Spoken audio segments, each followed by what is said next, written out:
In tonight's story, betrayal runs deep, but revenge runs deeper. You're listening to Revenge with Jack, where justice always finds its way. They said the helicopter ride was only 20 minutes, but it felt like a lifetime measured in rotor beats. Somewhere outside Omaha, the world narrowed to a hard ring of pain under my breastbone, the smell of diesel in my cab, and a voice on the phone telling me to pull over now. I remember the gravel shoulder, my hands shaking so bad I dropped the keys, the sky big and blank as a windshield you haven't bug scrubbed yet. Then lights. Hands. A plastic mask pressed to my face. I tried to crack a joke about bad coffee and long miles, the way drivers do when we're scared. No one laughed.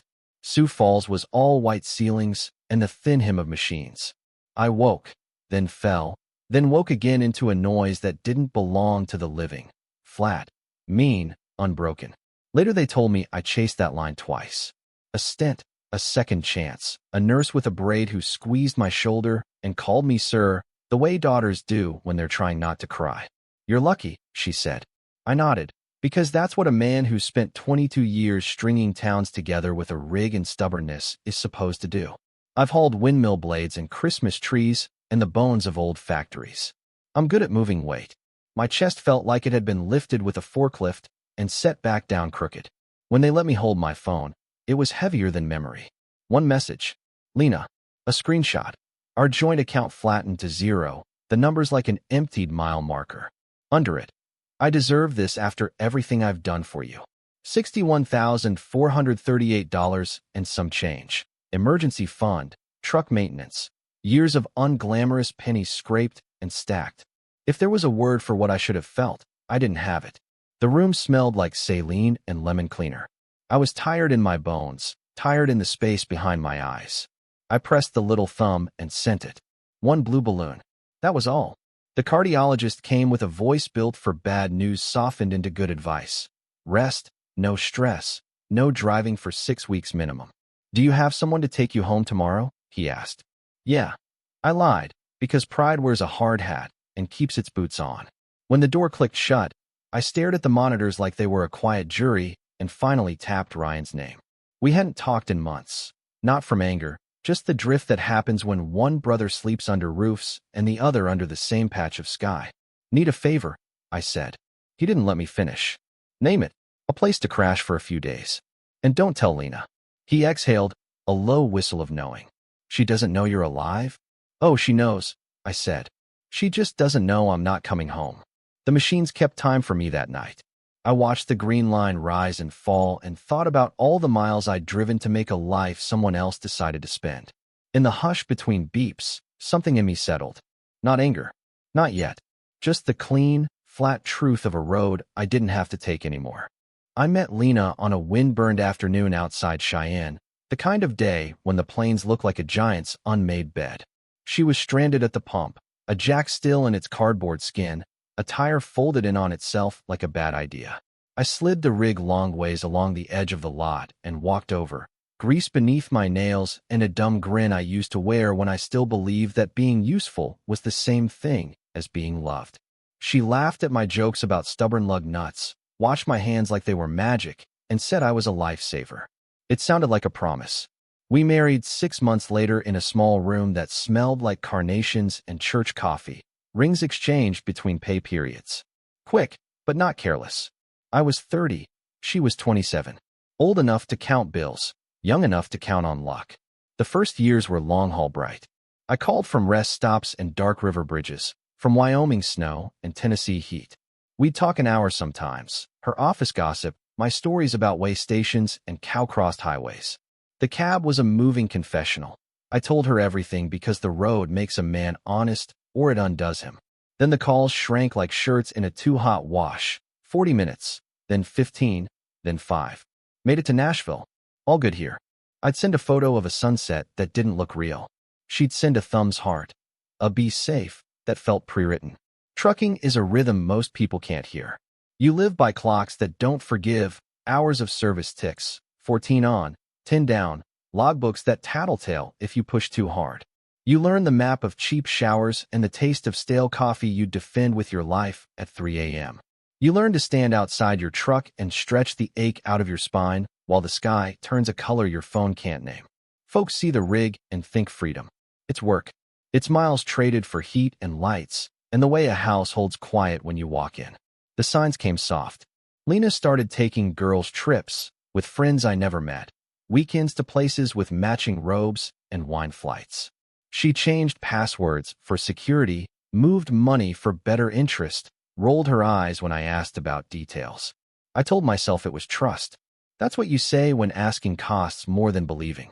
The dinners when I did make it home got quieter, not angry, just hollow, a bowl turned upside down. Ryan's guest room smelled like sawdust and detergent when he eased me in with a hand on my elbow. "You should eat," he said, but hunger had left me at the hospital. I lay there in the clean dark and replayed the small moments I'd excused. The phone she checked under the table, the missed call she returned in the driveway, the way our wedding photo kept migrating to lower shelves. I told myself to rest like the cardiologist said. Instead, I counted the beats that had almost stopped and knew I'd slept through more alarms than the one that woke the ICU. Martin's text landed like a pebble in a pond. Small sound, wide circles. "Haven't seen you. Everything okay? Lena's got some guy over." He added a thumbs up the way neighbors do when they pretend concern isn't gossip. I stared at the screen until the words blurred, then set the phone face down and watched the ceiling fan trace slow eights. Silence can be a kind of reply. I let it answer for me. 2 days later, when the nurse signed my discharge papers with a smiling flourish, Ryan drove us not to our regular branch, the one with the tellers who know your coffee order and ask about your rig, but downtown, where the floors shine and doors are glass, and people speak softly like they're handling newborns or bombs. I asked for a fraud specialist. The woman who met us had a navy blazer and eyes that kept taking my measure and giving it back with respect. I put Lena's message on the desk between us, the screenshot of our joint account cleaved to 0, the timestamp that fell inside the hours the hospital chart would call me unresponsive. "I know it's a joint account," I said, "and that joint means doors open both ways." But I was gone. She nodded like she'd heard this before in other lives. "We can open an investigation," she said carefully. "We'll need proof of your hospitalization and the timeline of incapacity. I'm obligated to tell you joint access complicates things." "Complicated is fine," I said. "I just want it written down that it happened." Hospitals are good at records, it turns out. Paper doesn't flinch. On the way back, Ryan stopped for gas. I stayed in the truck and watched a man in a too big ball cap buy his kids ice cream cones with change he counted twice. Everybody survives something, I thought. We just don't wear the same uniforms. Back at the house, I made 3 calls. First, to my dispatcher. I gave him the words I'd resisted: medical leave, doctor's orders, 6 weeks minimum. He told me to heal and meant it. Second, to the small credit union where I keep a side account for independent loads and repairs. Balance intact. A tiny island the storm hadn't reached. Third, to a lawyer Ryan knew from job sites. "Name's Ethan Brooks," Ryan said, scribbling the number on a receipt. "Square shooter. Wears cheap ties and wins anyway." I told Ethan what happened, kept it clean of anger, and he agreed to meet the next day. "Bring the refinance papers," he said. "Bring the power of attorney. Bring whatever you've got." That night, I walked the block slow, the kind of slow that makes your heart remember its manners. The sky over the neighborhoods was washed thin by streetlights, but if you looked past them, there were still stars, steady, unbothered. I waited for rage to come spin me out, and it didn't. What arrived instead was a quiet as plain as gravel. I'm done. Not with my life. With begging for a seat at my own table. Lena hadn't just emptied our account. She'd emptied the excuse I'd been living inside. Freedom is a hard word to earn. Sometimes it shows up wearing loss. When I got back to Ryan's, he had a sandwich on a plate and a beer sweating in his hand. "You good?" he asked. "Getting there," I said, and surprised myself by meaning it. I chose noon because Lena kept office hours like church bells: arrive 8, vanish at 5, same lunch every Tuesday. The key still turned with the same soft click. I stepped into air that didn't belong to me anymore. A different cologne rode the doorway, sharp and citrus, gone before it could name itself. The dishwasher blinked 0:02, almost finished with someone else's night. 2 wine glasses waited on the top rack like they'd been practicing partnership. I opened the cabinet to take a mug for the road and found the space where our wedding photo used to lean. Empty wood. a pale rectangle where sunlight hadn't reached. I moved quietly through rooms I'd bought 1 mile at a time. Shirt drawer, work boots, the folder of tax returns and titles, birth certificate, passport. I opened the closet and slid the lockbox into my duffel, felt the weight of papers that become anchors when the weather turns. In the office, the refinance packet sat where I had left it, clipped neat. My name alone on the line where the house breathes. 3 months ago, I told myself it was efficiency. Today, it sounded like foresight I don't remember earning. I caught my reflection in the hallway mirror and didn't linger. Gray at the temples I hadn't noticed. A hospital bracelet still on because scissors felt too final. I checked the thermostat, out of habit, as if the right temperature could make a body stay. On the fridge, the magnet grocery list held 2 items in Lena's quick hand: limes, sea salt. I pressed the paper flat, then let it curl. Ethan Brooks met me at Ryan's kitchen table, the place where bills get sorted and dinner gets eaten in the same motion. He wore a knot of a tie that had seen better Mondays and eyes that didn't waste anyone's time. I laid out documents like tools on a bench: refinance, bank screenshots. The medical power of attorney Chloe helped me draft last fall after her class on elder law made my brother think about what if. Smart, Ethan said, tapping the POA. Tells a story about how you think. Responsible. Also gives us a paper trail. He talked me through the ground we were on. South Dakota splits things by what's fair, not always what's even. Joint accounts are messy, but timing matters. Withdrawing everything while you were incapacitated, he said, that's not just unkind. It can look like exploitation of a vulnerable adult.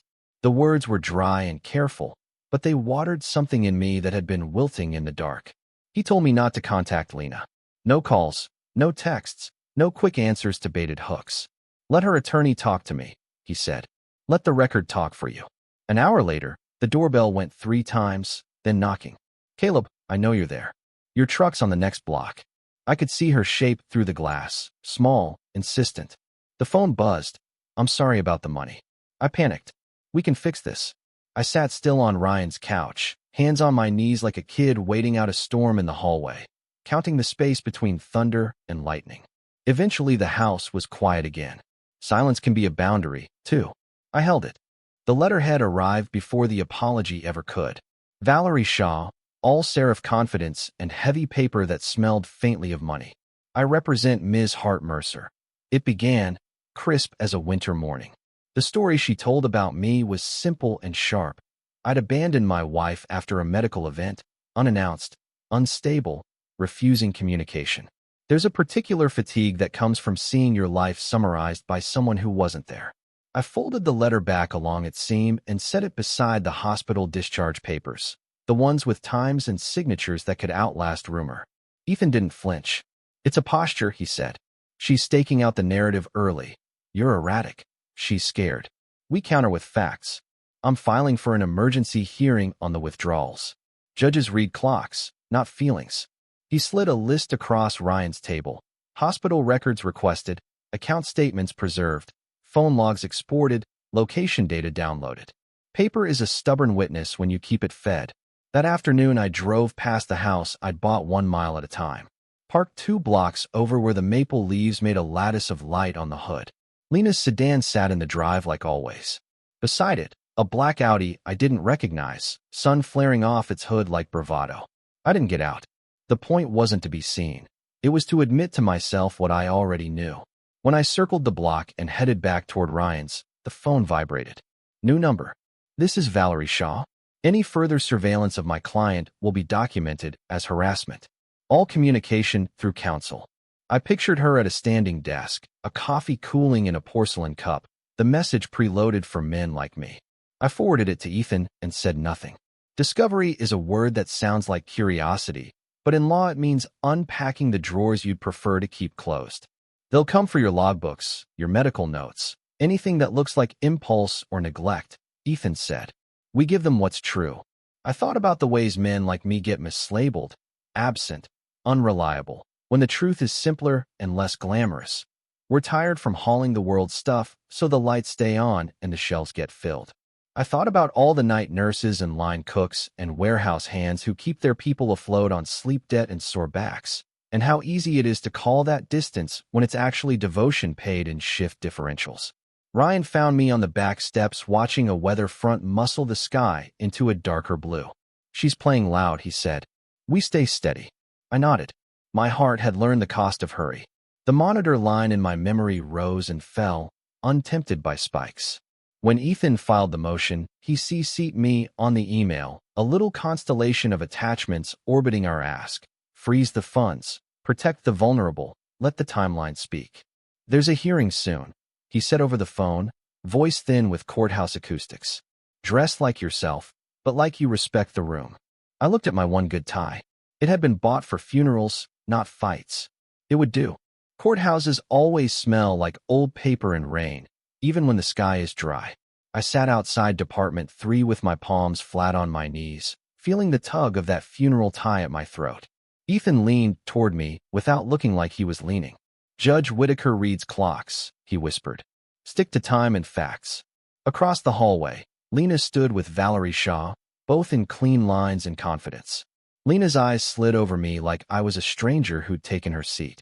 For a second, I remembered the gas station in Cheyenne, the way she'd said, lifesaver, like it had room for a future. Then the bailiff opened the door, and the future narrowed to a bench and a microphone. The room was smaller than I expected. The judge's hair was white, his glasses low, his patience measured. Ethan went first. Dates, times, the hospital chart that called me unresponsive, the bank log that stamped Lena's withdrawals during those hours like a rubber mallet.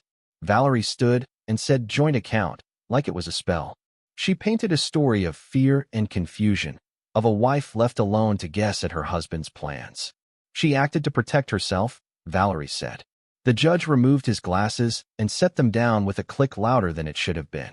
From a hospital bed? He asked, voice mild as sandpaper. He looked at the ledger again, then at Lena. Funds are frozen pending further proceedings. Neither party accesses a penny. His pen moved. That was that. In the hallway, Lena took one step toward me before Valerie's hand on her sleeve pulled her back. Caleb, please, she said, and the word please sounded worn, like a sweater borrowed too many times. I kept my hands in my pockets and walked past. Ethan matched my pace. Good start, he said. Now we open the drawers. Discovery is unromantic work. You feed the machine dates, and it grinds out patterns. Chloe came by Ryan's that evening. Hair up, laptop open, eyes bright the way law students get when they find purchase. There's an account, she said, sliding the screen toward me. Lena's name. Opened 18 months back. Regular deposits, just under 10 grand. Like someone stepping between raindrops to avoid getting wet. The dates lined up with my runs. Money moving when I was states away counting exit signs. My stomach didn't drop. It just settled lower. There's an authorized user, Chloe added. Not joint. Access. She tapped a line. Martin Keller. I thought of his text, neighborly concern with a thumbs-up pinned to it. I thought of his trash cans and our polite waves and the way good fences can hide bad habits. Ethan didn't gloat. Layered, not impulsive, he said. He laid another page on the table. A hotel charge from Minneapolis, 3 months ago, the week I was hauling toward Seattle. The reservation sat under Martin's name. The address blurred a little as my eyes tried to refuse the line. I blinked until it sharpened. Betrayal is never fresh. It's leftovers you finally taste. The pieces clicked, but made no sound. I breathed in slow, the way the rehab nurse taught me. Out slower. What now? I asked. Ethan linked his fingers. We keep building. We don't swing wild. We let the record teach the room who's been honest. Outside, a train blew its low horn like a memory moving through. I folded the hotel printout and slid it into the file with the rest. Paper, again, holding what I couldn't. Recovery taught me the arithmetic of breath. In for 4, out for 6. Let the ribcage move like a door on oiled hinges. I walked Ryan's block twice a day, past mailboxes that leaned, past the dog that announced me like a headline, past kitchen windows where people stirred pans with the peaceful authority of the uninjured. Each loop I felt a little less like someone who had borrowed time and a little more like someone paying it back in small, steady installments. Ethan kept the file fed. Chloe, too. Quiet as a metronome, relentless as one. She found the pattern first. Transfers that broke apart into handfuls, small sums dissolving from the secret account into even smaller accounts. Not laundering, she said, just hiding in the seams. Martin's name surfaced again, not as owner, but as the hand that could open doors. Authorized user, Chloe repeated, tapping the screen with a nail chewed down to honesty. He doesn't hold it, but he touches it. The dates match my logbooks the way shadows match the shape that casts them. When the rig moved west, money moved east. When I slept in Indiana, deposits stayed up late in Sioux Falls. We didn't play hero. We documented. I took photos of the shed Martin helped build last summer while I was running I-80, treated lumber stacked into a neat argument that costs had been borne by me. The tidy landscaping I hadn't ordered, paid for with my miles, trimming the edges of a property titled in my name. I sent everything to Ethan with a one-word subject line, documented. He replied with a thumbs up. I let myself answer with a second one. Some symbols say exactly enough. Then the test balloon. Valerie floated an offer through Ethan. Lena will return half the withdrawn funds if Caleb cedes half the house. Ethan read it to me in the measured voice you use when a child is learning their first no. They want to see if you're tired enough to settle cheap. I was tired, but I was also being rebuilt by my own patience. We wait, I said. We let them sweat. He smiled into the receiver like I could hear it. Good, he said. You're learning the courtroom's weather. I called HR at the carrier I've patched my years to.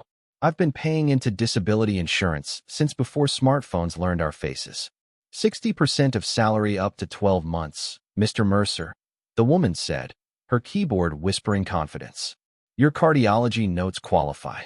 Paper again, waking up on my side. I filed the claim, a quiet income Lena couldn't count or claim, a bridge to whatever came next. The approval landed a week later with its plain, promising number. I put the letter in the file with everything else. My life condensed to pages that didn't tremble. On a Sunday, Ryan drove me past the old place. The maple threw dapple on the lawn like coins. A new sign planted itself on Martin's yard, for sale in a red that wasn't shy. Ryan whistled low. He's cutting. I texted Chloe from the curb. An hour afterward she called. Cashier's checks, nearly 90 grand, cleared 2 days back. Flight money. My pulse stayed even. I dialed Ethan. It's time, I said. Then we tightened the net, he answered, already moving. The text lit my phone at 7:12 a.m., a time that still feels like pre-dawn even after years of beating sunrise to the first way station. We need to talk. Just us. No lawyers. Lena's words tilted between plea and order. I read them twice, felt the old muscle in me twitch, the one trained to fix, to patch, to keep the wheels turning. Then I forwarded the message to Ethan and set the phone face down. My heart did what cardiac rehab taught it. Hold the line. By lunch, Ethan had filed for an emergency injunction. We'll move to freeze anything tied to Lena or Martin and block property sales without court permission, he said. He didn't say the part one already knew, that we were trying to get ahead of a leaving. Paper is slow until it's not. When it moves, you learn to walk in its shadow. I dressed in the same tie that had learned the shape of my throat and met Ethan on the courthouse steps at 1:40. The sky had that bright, brittle blue that pretends nothing bad can happen under it. In the parking lot below, I saw them before they saw me. Lena and Martin beside his black Audi, arguing with the intensity of people who thought they had time. Her hands cut the air. He stepped in close, then back. It wasn't rage I felt looking at them. It was distance, like watching weather roll across a field you no longer farm. I lifted my phone and recorded 30 seconds. No sound. Just the choreography of two people who had insisted under oath they were strangers. Inside, a clerk led us not to a cavernous courtroom, but to chambers, smaller, wood-paneled, the kind of room where decisions feel like conversations until they don't. Judge Whitaker took the file from Ethan, flipped through, and watched the video on a monitor that made everyone look more tired than they admitted. When the screen went dark, he removed his glasses and pinched the bridge of his nose. Ms. Shaw, he said without looking at Valerie, your client has declared no relationship with Mr. Keller. Do you wish to amend the record? Valerie's voice stayed steady. That's what it was paid to do. Your Honor, their connection is not material to the financial matters. It becomes material, he said, when the court sees a pattern, withdrawals during medical incapacity, a concealed account, funds dispersing, a property sale, and now this. He turned to me, then to Lena. Mrs. Hart Mercer, are you planning to leave the county? She opened her mouth, closed it. The pause said more than any denial could have. The judge set his pen down like a gavel scaled for a small war. Effective immediately, all assets belonging to Ms. Hart Mercer and Mr. Keller are frozen. Neither may dispose of property or leave the county without permission of this court. Furthermore, given Mr. Mercer's documented medical vulnerability and the exploitation that occurred during his incapacitation, temporary exclusive use and possession of the marital home is granted to Mr. Mercer. The room got quieter without getting safer. Valerie started to object. The judge lifted a palm. "Counselor, you're fortunate I'm not referring this for criminal review today. Do not test that fortune." Ethan exhaled so softly you could have mistaken it for a draft. In the hallway, Lena turned toward me. For a flicker, I saw the woman from Cheyenne, the one who'd laughed at my uglier jokes and called me a lifesaver like the word could hold. Then the flicker went out. I nodded once, not unkind, and stepped past. Outside, the afternoon lay over the city like a clean sheet. For the first time since the ICU, I felt the shape of return. Not to a marriage. To my own life, smaller than before, but mine. 3 months is both a blink and a long haul. Paperwork stacked, signatures dried, and the whole thing, marriage, money, history, ran through a machine that stamps outcomes where feelings used to live. Ethan called it quiet progress. To me it felt like driving at night. You only see as far as the headlights, but you keep moving because the road insists. Valerie stopped swinging after Chambers. Maybe she saw the judge's weather and knew which way it blew. Maybe Martin's sudden vanishing act, house pending, phone dark, accounts stalled under the freeze, took the wild out of their hands. Either way, the fight went soft. Depositions trimmed to schedules and stipulations. No more theater, just arithmetic. When the decree landed, it did not gloat. It spoke in lines and totals. I kept the house, though I already knew I wouldn't stay, kept my truck, which felt like shaking an old friend's hand, and received 80% of our marital savings. Lena kept her car and 20%. The concealed account, Chloe's careful find, split even, but only after Lena paid my legal fees from her share. Words like equitable and distribution look cold until they warm the rent. I read the terms twice, then again, like a driver checking mirrors at a merge. Then I signed. The day I moved back into the house, the rooms echoed, a sound houses make when they're relearning a single set of footsteps. I slept there a month, fixed a dripping tap, rolled paint over a scuff we'd called character for years. Packed slowly. I sold the place at the start of fall, Maple shedding its small confetti into the gutter like the neighborhood was congratulating itself for another season. The closing check didn't thrill me. It settled me. I bought a smaller home closer to Ryan and Chloe, a square of quiet with a kitchen that didn't pretend to be anything else. Work found me before I had to look hard. Dispatch. A headset instead of a highway. I learned the routes from the other side of the windshield, learned the way a calm voice at 2 a.m. can land a driver safe as any rest area. My doctor liked the numbers on my chart. My body liked sleeping in the same bed long enough to make a dip in the mattress that belonged to me. On Saturdays, I grilled cheap steaks in Ryan's yard while we traded stories that didn't need to prove anything. On Sundays, I drove Chloe to the law library and teased her about turning into the kind of attorney who color codes justice. When her tuition bill came, I paid a chunk without ceremony. She tried to make a speech. I cut it short with a hug. Return on investment, I said. She laughed into my shoulder. As for Lena, I learned to want fewer updates than the world offers. Someone said she headed north. New job, new apartment, new answers to old questions. Martin's trail thinned to rumor. I didn't chase either of them through other people's mouths. There's a freedom in letting absence be exactly itself. I hung one picture in the new place, a stretch of highway under a small sky. No frame for the wedding album. It stayed boxed, labeled, present but quiet. Some things you keep not to revisit, but to acknowledge. The album was heavier than it looked. I found it in a banker's box between a tangle of extension cords and the wrench set I never loan out. I set it on the kitchen table and let it sit there a while, a quiet guest. The new house was still learning my habits. The time I put on the kettle, the way I cracked the window when the night turned too still. I thought about tossing the album, then didn't. Some proof isn't for display, just for acknowledging that you stood where you stood and felt what you felt. People ask if I'm angry, like anger is a uniform men are issued with our first paycheck. I tell them the truth. It visited, then left without a forwarding address. What stayed was something smaller and steadier. A way of breathing that doesn't bargain. A way of moving through rooms without asking permission.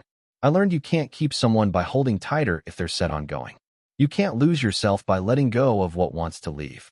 On weeknights, I sit with dispatch maps and voices that sound like the old me, bone-tired, road-cured, joking to keep the focus sharp. I guide them around whether I can see on a screen and trouble I can smell in their words. Sometimes the young ones apologize for calling at 3 a.m. I tell them to call sooner next time. There's a strange grace in being the person you needed when you were sweating through a midnight haul 20 states from home. Sundays I make chili and let it go low and patient until the house smells like the kind of welcome a man can claim. Ryan comes by with lumber splinters in his knuckles and news stories about job sites and people who swear they measured twice. Chloe brings casebooks and the kind of focus that turns into a life. She'll argue circles around anyone who mistakes gentleness for weakness. I saved the voicemail where she said, "Uncle, we won. Not the case, me. We want me back." Every so often, a small panic arrives uninvited. The memory of sirens, the line going flat, the air going thin. I stand at the sink and watch water run over my hands until breath remembers how. Then I go outside. The sky is sometimes a narrow blue ribbon, sometimes a sheet I could fold. It's enough. This is not a grand ending. It's a clean one. The miles I drive now are shorter, but they count. The bank account is no longer a battleground. The bed knows my name. I keep the album. I keep the wrench. I keep the lesson. You can be broken open and still build something worth living in. I turn off the kettle when it sings. I open the window. I let the air in.